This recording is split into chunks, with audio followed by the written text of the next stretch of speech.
The bell found me before the building did. One clear strike, thin as a knife, drifting through the wind off the Hudson. It froze me halfway up the steps. The tower was a broken stump of stone, no bell left for decades, yet the sound cut through the air as if it had been waiting for me. I told myself I came for photographs, for history, for the thrill of walking through ruins. Lies. The truth was, in the box of old clippings I kept under my desk, letters, rumors, yellowed articles about a nun with wounds that bled without reason.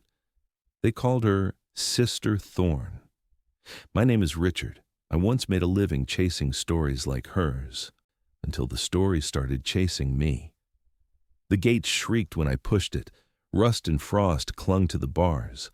Beyond it, the monastery crouched like an animal left to starve, windows gaping, roof sagging. The air smelled of stone and something sharp, like iron warmed by a hand. Inside, the nave swallowed me. Gray light dripped through holes in the ceiling. The saints were gone, torn from the walls long ago. Only pale outlines of halos remained, ghosts of paint on smoke-black plaster. My boots cracked grit over the tiles. At the far end, the altar waited, marble scarred and veined, the surface stained darker at the center. The first strike had been a warning. The second came now, not loud, not echoing, but inside my chest, vibrating bone. Dust lifted from the altar, hung and fell again. A thread of wind passed my ear, though the air was still. My breath left me white. I touched the altar. It was colder than stone should be. Along the edge, a crude carving cut jagged letters. Pray without ceasing. The paint had sunk deep into the grooves and stayed, stubborn after all these years. A third bell rang. This was no note but a thread, running from air to stone to my teeth. I tasted blood, though I had not bitten myself. A line split open above the altar, thin at first, widening slowly as if something inside the wall traced downward with one long finger. The line shone wet. A drop swelled, fell, and hit the marble with a tiny sound. Another followed. Branches spread from the seam until they formed a crooked cross. Blood. Fresh, warm, moving. I whispered, "No, this is trick paint, some vandal's joke." But the smell rose, metal, salt, and beneath it a faint sweetness, a flower pressed flat in a book. The logic I clung to broke apart like ash. A drop landed on my boot, burst, spread dark into the leather. Another I caught in my palm. It was hot, hotter than my skin. It sank as though my hand drank it. Warmth surged up my wrist, into my arm, and settled above the elbow like a coin buried in flesh. The air shifted behind me. Not a step, not a sound. A pressure, a weight, the way a house knows when a door opens far down the hall. My eyes locked on the bleeding wall. The drops fell faster, a slow rain from stone. I turned finally, slow, late, like a man glancing at something already gone. She was not gone. 3 pews back, half hidden by a pillar, stood the figure of a nun. The habit was ash gray. The veil fell low, hiding her face. Her posture was too straight, too solid to be a shadow. Hands folded at the waist, cloth darkened at the chest as if it had been wet, dried, and wet again, endlessly. I forced a word through my teeth. Sister. The figure did not move. The wall did. Blood drew a second line near the base, as if the building itself had a second pulse. The smell thickened, made my eyes water. I wiped them and left a red smear across my cheek. The draft rattled a corner of the altar cloth. The veil of the figure stirred too, but her body never swayed. She watched. I felt it, eyes hidden, weight heavy. My phone was in my coat. I could not reach for it. A glowing screen in that place felt obscene. I stepped sideways, her head tilted, just enough to follow. My heart slammed. The bell did not sound again, yet the silence was tuned to its note, stretched thin, humming inside my ribs. The warmth in my arm pulsed once, then again, then steady. It was as if the blood in me had matched the bleeding wall. My tongue tasted iron, and then that sweetness bloomed again, faint but sharp, not a flower itself, but the ghost of one, pressed flat, hidden for a century, opened at last. I knew then the sound I had heard was not a bell calling me in. It was a lock turning. The cold hit harder outside than it had inside. My sleeve still burned where the blood had touched. Gravel shifted under my boots. The night was empty except for the sound of my breathing. A beam of light snapped on. A man stood at the gate, beard tangled. Jacket torn, eyes hollow from years of watching this place rot. His flashlight cut a pale circle across the iron bars. He looked at me once, then at the building behind me. 3 nights, he said. That is the rule. The words dropped like a stone into water. No explanation, no threat, just a sentence. Before I could answer, he turned and walked into the dark, the light bouncing once, then gone. I stood there, heart hammering, the monastery looming behind me like it had grown taller. The silence hummed with the memory of bells. I could still smell iron on my skin. I should have left, but the road felt weaker than the ruin. Something in me was already tied to the stones. Sleep never came. I sat in the car, headlights off, staring at the gate until the second night swallowed the hills. Every nerve in my arm throbbed where the blood had sunk. When the bell rang again, the sound carved through me like a blade. The gate opened without protest. The nave received me like it remembered. Dust shifted overhead. The altar waited, the veins in its marble already damp. The second strike rattled my chest. Blood split the wall once more, pouring faster this time, a crooked cross redrawn in fresh lines. Drops hit the stone with a steady beat, too perfect to be chance. The warmth in my arm surged bright. My legs buckled. I caught myself on the edge of a pew, wood splintering under my grip. Then came the whisper. Not from behind me, not from the air. It rose out of the blood itself, low and broken. Pray. Keep it in. The voice carried the weight of drowning lungs, but it was still human. The wall shuddered. Blood sprayed in thin arcs, painting the floor in streaks. The smell was suffocating, metal, salt, and that faint sweetness blooming stronger, filling my throat. The whisper slid deeper, almost touching the inside of my skull. If prayer stops, it comes out. The pews were empty. Almost. My eyes caught movement 3 rows back. A figure stood there, veil low, hands folded. Her body did not breathe, but her head tilted once, precise and deliberate. I forced sound through my teeth. Sister Thorn. The bells died. The blood did not. My arm pulsed to its rhythm, each beat heavier, each one locking me further in place. The air in the nave had weight now, a pressure that pushed me toward the altar. My vision swam.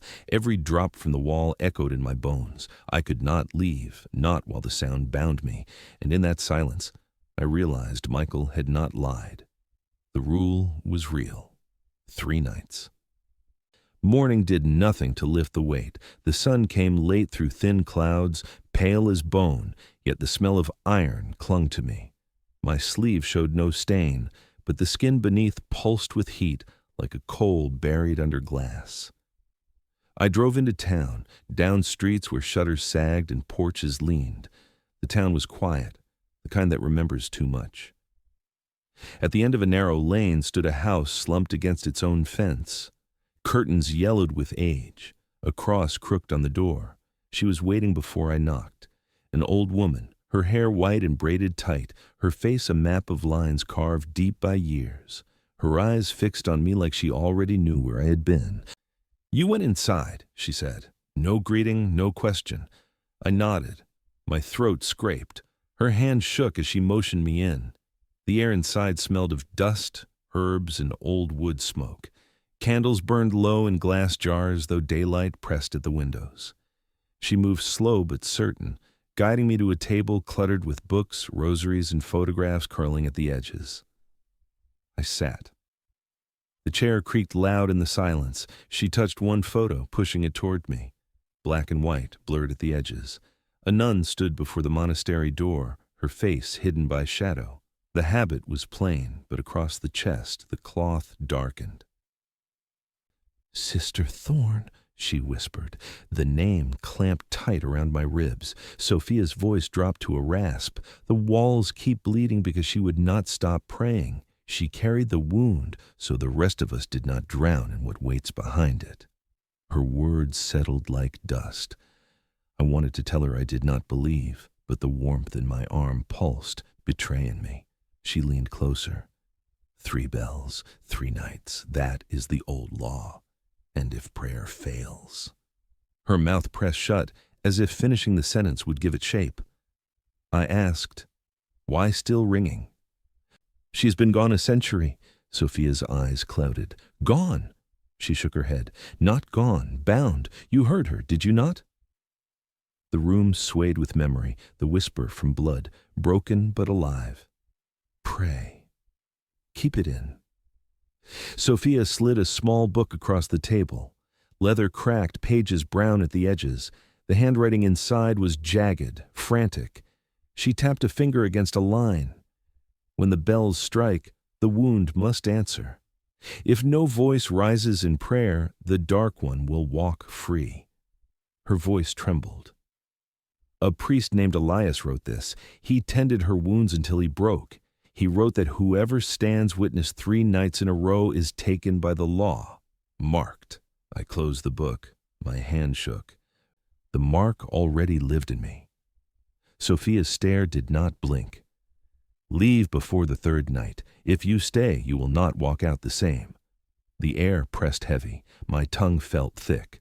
Finally, I forced one word. "And if I already cannot leave?" Her silence was answer enough. I rose, but the room tilted. Candles flickered though no wind touched them. A low hum rolled in my ears, the same note that had followed each bell. My arm throbbed with it, steady as a drumbeat. Sophia reached for a rosary, pressed it into my hand. Her skin was paper thin, trembling. "Pray without ceasing," she said, the same words carved on the altar. "It is the only key left." The beads dug into my palm, cold as stone. Outside, the street lay empty. The sky dimmed, though afternoon had only begun. My chest ached as if the bells already counted down to nightfall. I gripped the rosary tighter. It felt less like a tool and more like a weight. The 3rd night waited. The rosary felt heavier with every mile. My arms still throbbed, each pulse climbing bone, spreading heat. Sophia's warnings rang in my skull. I needed more. I needed someone who had walked out alive. The town whispered one name, Natalie. Her house crouched at the edge of the forest, boards nailed across windows, weeds spilling over the path.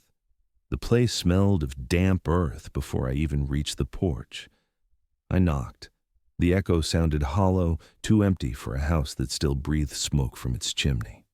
A slit opened. One eye watched me, pale and sleepless. "You are marked," she said. The door creaked wider. She was younger than I imagined, but her skin was drawn tight, veins showing blue beneath. She let me step inside without another word. The air was thick with candle smoke. Wax dripped down glass jars set in corners. A mattress lay on the floor, blankets crumpled. No saints, no crosses, nothing holy. She lived stripped bare, like someone waiting for a storm that never ended. I sat across from her. The chair moaned under me. She crouched low, arms tight around her knees. Her eyes did not blink. She spoke little, but every word cut. She told me she had seen Sister Thorn. She told me blood was the lock, and behind it pressed something vast and hungry. She told me the wound was the only thing that held the dark back. As she spoke, my arm beat harder, each word sinking to the rhythm under my skin. Her face twisted when she looked at me. "I ran before the 3rd bell," she said. "That is why I still breathe." The silence after her words was heavy. I understood now. Surviving was not escaping. Surviving meant carrying the echo forever. I opened my palm. The beads of the rosary glistened with sweat. Natalie's eyes locked on the faint glow under my sleeve. Her lips trembled. "You already took it in." The room seemed to tilt. Candle flames bent till the air was still. The hum returned, the same note that haunted the monastery. She pressed something into my hand, a strand of beads worn smooth by fingers. "Pray without ceasing," she whispered. The words struck me harder than any bell. Outside, branches clawed the boards, dragging nails across the wood. The forest leaned closer, listening. I left her there, crouched in her nest of candles, whispering to herself. Her final words followed me down the path, thin as breath yet sharp enough to cut. 3 nights, the blood will choose. The wind carried it into the trees. My arm pulsed with agreement. The 3rd night was waiting, and it had already chosen me. The hum did not leave me. It followed me down empty roads into sleep that never came, into every beat of my arm where the blood had sunk. By morning I was trembling, not from cold, but from the rhythm inside me. I found the church 2 towns away. White paint peeled from its walls, the steps cracked, the bell tower leaning as if ashamed of its height. A figure waited on the steps, young, dark-eyed, black collar, stark against pale skin. He stood still, as if he had been carved there to greet me. His gaze locked on my sleeve, where I pressed a hand against the mark that burned beneath. He spoke only once, his voice steady as a blade. "You are the one they speak of." The words struck heavier than any bell. I followed him inside without question. The air was thick with incense and old dust. Light bled through stained glass, bending into shards across the pews. Stephen walked ahead, his shoulders taut, his hand brushing the cross at his chest as if it might anchor him. I sat in the first row while he stood before the altar, framed in glass glow. He told me what I already knew but refused to say. The bells were not holy. They were chains, ringing to bind, not to call. Sister Thorn had become the lock, her wound the seal, and every witness pulled into the law that held it shut. I listened. Each word filled the cracks in my silence. The hum in my arm rose louder with every sentence, as if the blood wanted to answer him. He turned, face shadowed by colored light. His voice cut the room a second time. 3 nights is not a myth. The bells are chains. The candles at the altar guttered, though no wind touched them. The air pressed in, close, heavy. I felt the pew creak under me, as if the whole church leaned closer to hear. Stephen's silence after that was long. He did not need more. His eyes said what words could not, that I was already too far in, that the law had teeth and I was caught. I rose, the rosary biting deep into my palm. My throat was dry, but I forced a word.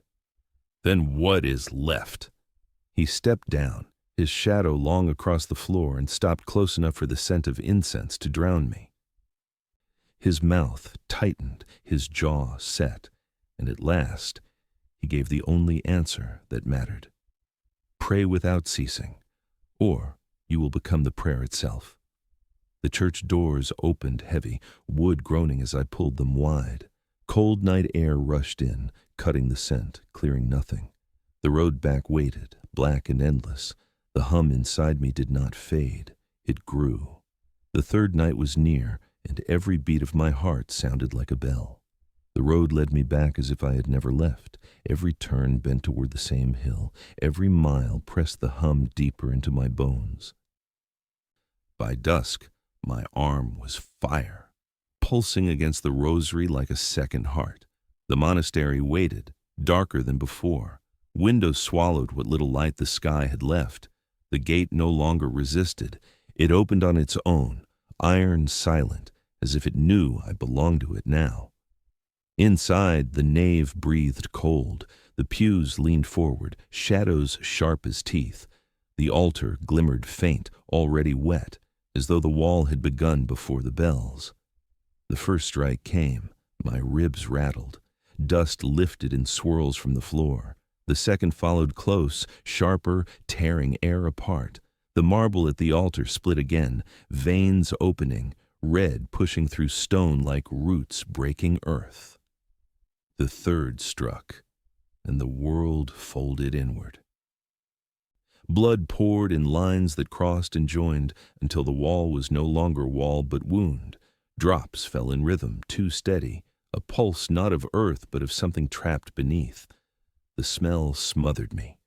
Iron, salt, the faint sweetness of flowers pressed flat and left to rot. The warmth in my arm erupted, my knees buckled. I staggered forward, clutching the rosary until beads cut deep into my hand.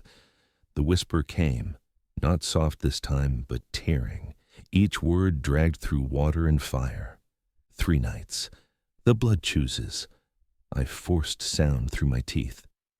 Sister Thorn. She stood before the pews, clearer than before. The veil hung low, cloth darkened across her chest.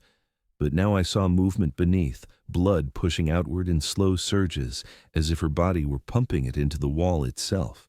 Her hands stayed folded, her back straight, posture unbroken even as the wound opened wider. The air shook. The wall behind her throbbed, each line of blood swelling, bulging outward. For a moment I saw it, the shadow pressing from within, vast, clawed, faceless, straining against the lock of flesh and prayer. My heart slammed in rhythm. My arm glowed faint beneath the sleeve, heat burning up into my chest. I felt the pull, the demand, the call to join. The whisper cut again, sharper now, urgent. Pray. Keep it in.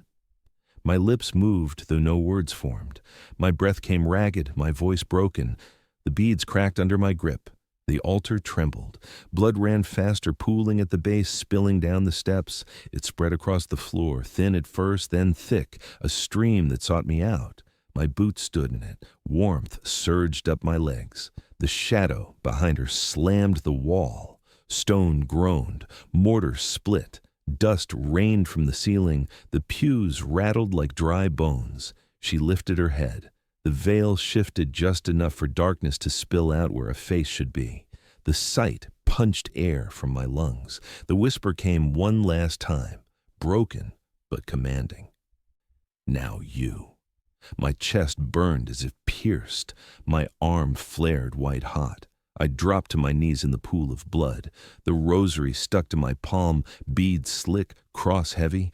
My mouth opened and sound tore free.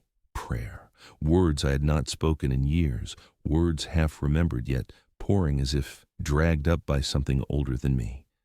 The blood answered.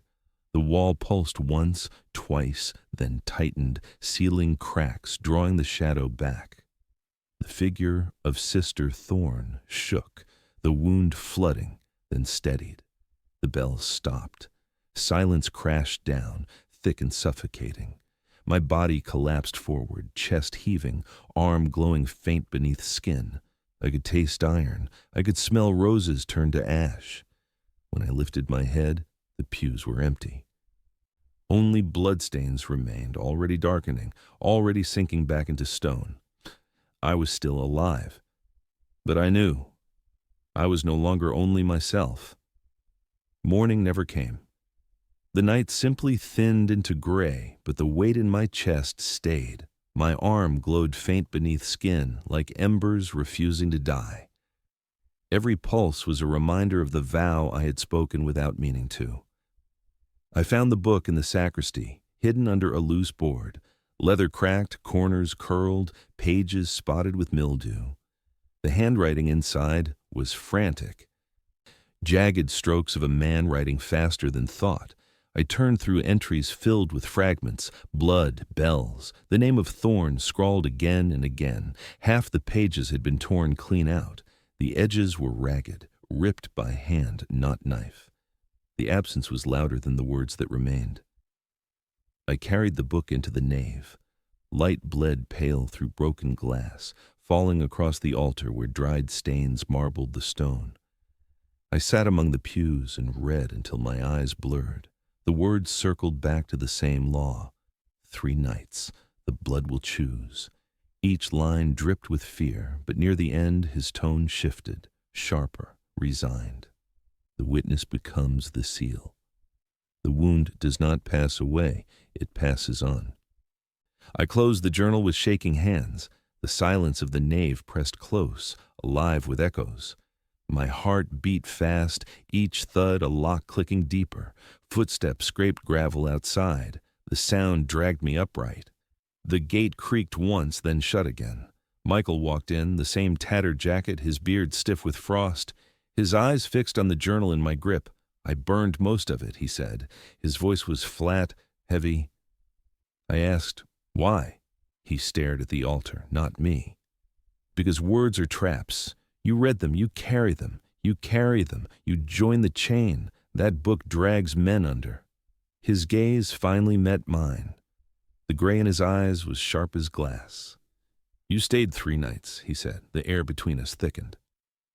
My sleeve burned as if to answer. Michael's hand curled into a fist. Then you are marked. It will not leave you, not ever. The journal trembled in my grip. I wanted to throw it, burn it, but my fingers locked tighter. The leather felt warm, as if the blood of the writer had seeped into it. Michael stepped closer, boots echoing through the nave. She held it for a century. Now it wants another. You think survival is life? No. Survival is the chain tightening. My throat scraped when I spoke. Then why let me live? His jaw clenched, because once chosen, there is no letting. The blood has its own will. The altar groaned as if the stone itself shifted. Dust drifted from the ceiling. My arm pulsed harder, answering every word. Michael's voice dropped to a rasp. Do you hear it? The sound inside you? That is not your heart anymore. I did hear it. A bell, faint, constant, a thread woven into my veins. The journal slid from my hand and landed on the pew with a dull thud. The air seemed to sigh with relief, then tighten again. Michael looked down at it. That book should never have survived. His face bent into shadow as he turned away. Neither should you. He walked out, leaving the gate open. Wind pushed through, cold, sharp smelling of rain. The journal sat on the pew, waiting, as if it knew I could not leave it behind. I picked it up again. The torn pages whispered louder than the ones still bound. Rain broke the silence that night. It hammered the roof of the car, hissed across the windshield, and blurred the road until the monastery looked drowned behind a curtain of water. My arm pulsed in time with every drop. I gripped the wheel, but the rosary in my palm dug deeper, beads slick with sweat. I did not hear him approach. One moment I was alone. The next, Stephen stood at the edge of the headlights, his collar black with rain, his face pale against the storm. He stepped close, his shadow bending long across the hood. He opened the passenger door without asking. Water followed him in. The air grew tight, heavy with incense clinging even through the downpour. He sat still, hands folded, eyes locked on the mark glowing faint through my sleeve. Your silence tells me enough, he said. The hum inside me swelled. I turned away, staring at the streaks of water crawling down glass. Stephen spoke again, voice low, pressed thin by the rain. You think the church does not know. You think Thorn was forgotten. She was never forgotten. She was hidden. The words slid under my ribs. He leaned closer, his eyes dark with something colder than belief. They left her here to bleed, Richard. They knew her wound chained what could not be chained. They buried the truth under prayers and silence, because fear holds better than faith. My chest burned. The memory of the wall shuddering came back sharp, the shadow pressing, the wound bleeding, the whisper dragging me down. Stephen's hand tightened on the cross at his chest. The bishops called it miracle in their reports, but in the locked archives they wrote the other name. They called it the seal of thorns. My body stiffened. The hum inside me thrashed like a trapped animal. He looked straight into me. "Now you carry it." The air in the car grew suffocating. Every breath was incense and iron. My heart struck harder, each beat echoing like a bell. I pressed a fist against my chest as if I could hold it in. Stephen's voice sharpened, cutting through the storm. "You are not chosen for sainthood. You are chosen for sacrifice. That is the truth they never speak." Lightning split the sky. For a heartbeat, I saw his face stark and hollow, rain carving black rivers down his cheeks. He was young, but in that light, his eyes were centuries old. I whispered, "Why tell me now?" He turned toward the rain-smeared window. "Because no one should die thinking the church ever tried to save them." The words fell heavy between us, heavier than the storm. The hum inside me surged to a roar. My sleeve glowed faint red, brighter with each pulse. The rosary cut into my hand until blood welled between the beads. Stephen saw it. His mouth tightened. His last words came through the hiss of rain, sharp and final. "Pray without ceasing, or the seal will pray through you." He opened the door and stepped into the storm, vanishing into sheets of water. I sat alone. Chest burning, hand bleeding against beads. The bells were not ringing, yet I heard them. 3 strikes, echoing inside bone, telling me the next night was already waiting. The storm had not ended. It only followed me back. Clouds pressed low, black and swollen, lightning tearing veins across the sky. The monastery stood against it like a carcass refusing to fall. My body burned with fever, each step pulling me deeper into the hum that lived in my blood. The gate did not wait for me this time. It swung open on its own, iron screaming. The nave beyond glowed faint red, though no candles burned. The bells struck once. The air shook dust from the rafters. The second strike split the ground. Tiles cracked, lines racing like lightning underfoot. Blood seeped from them, rising fast, spreading in rivers. The third strike came, and the world gave way. The altar trembled. The wall behind it ripped open in a wound wider than before. Blood sprayed in sheets, painting pews, dripping from rafters. The smell suffocated, iron sweet, cloying, filling my throat until I gagged. Sister Thorn stood at the center, veil low, wound flooding down her chest. Her hands remained folded, but her body shook as if something pulled her from the inside. The wall behind her bulged outward. Mortar split, stone groaned, and the shadow pressed through. Vast arms, black as smoke, claws dragging across stone. No face, only a hollow, endless mouth that gaped wide enough to swallow the room. The name rose unbidden, carved into my skull like it had waited all along. Lucian. The ground heaved, pews toppled, blood climbed my boots, dragging me forward, pulling me into the current that streamed toward the altar. My arm burned white hot. I fell to my knees, the rosary clattering against stone, beads scattering into red. The whisper came louder, no longer broken, but a cry torn from 2 throats at once. "Pray, hold the seal." My lips moved, words spilling raw, prayers half remembered, names of saints I had not spoken in decades. The sound shook me, tore my throat dry, but the wall still bled, and Lucian still pressed closer. Stone shattered, the ceiling cracked. Rain poured through holes, mixing with the blood below until the floor became a dark flood. Lightning lit the wound, and in that flash I saw her face, Sister Thorn. Eyes hollow, mouth sewn shut by strands of black thorns.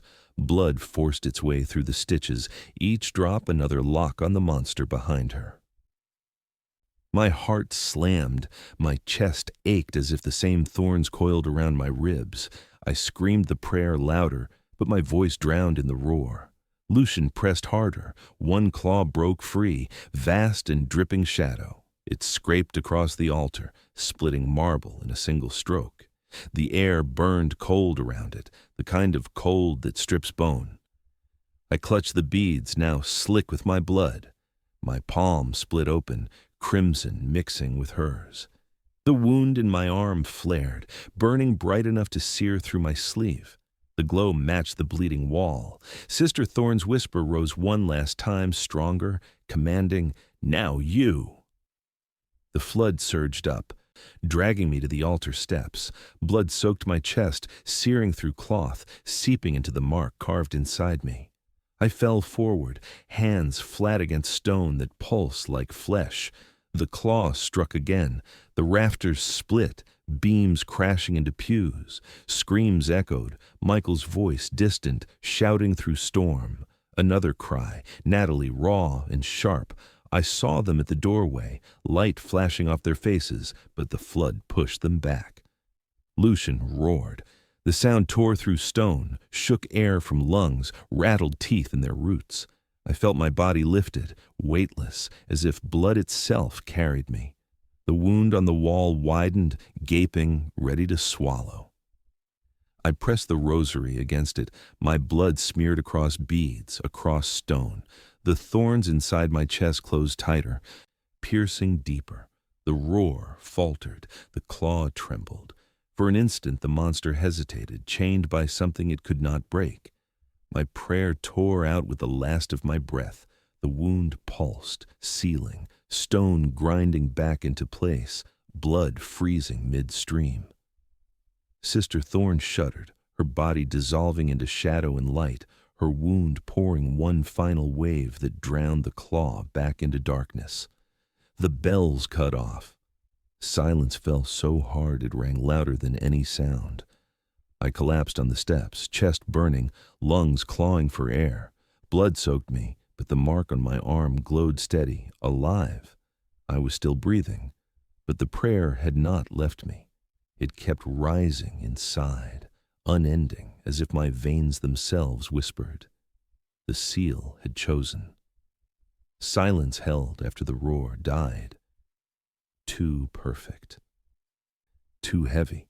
The kind of silence that presses against your eardrums until it hurts. I lay across the altar steps, soaked, shaking, my own breath the only sound. The floor was black with blood a moment ago. Now it was dust. Ash clung to my hands, smeared across my face, dry and brittle like burnt paper. I coughed, and it rose in clouds. Michael was the first to reach me. His boots crunched through the ash. His hands pulled at my shoulders, rough, almost desperate. His eyes searched my face, then the glow still burning under my skin. "You lived," he whispered. I tried to answer, but no words came. My mouth opened, and only a rasp slipped out. Half breath, half prayer I had not chosen. Natalie stood behind him, pale, eyes wide, lips trembling. She pressed a hand against her chest like the sound hurt her. The monastery groaned once, stone settling back into itself. The wound in the wall was gone, sealed smooth, as though it had never bled. Only the ash proved it had happened. Michael leaned close, voice sharp, low. It did not end. It moved. The mark in my arm flared in answer. I felt it running through me, threading veins, searing into marrow. I pressed my palm against it, but the heat only deepened.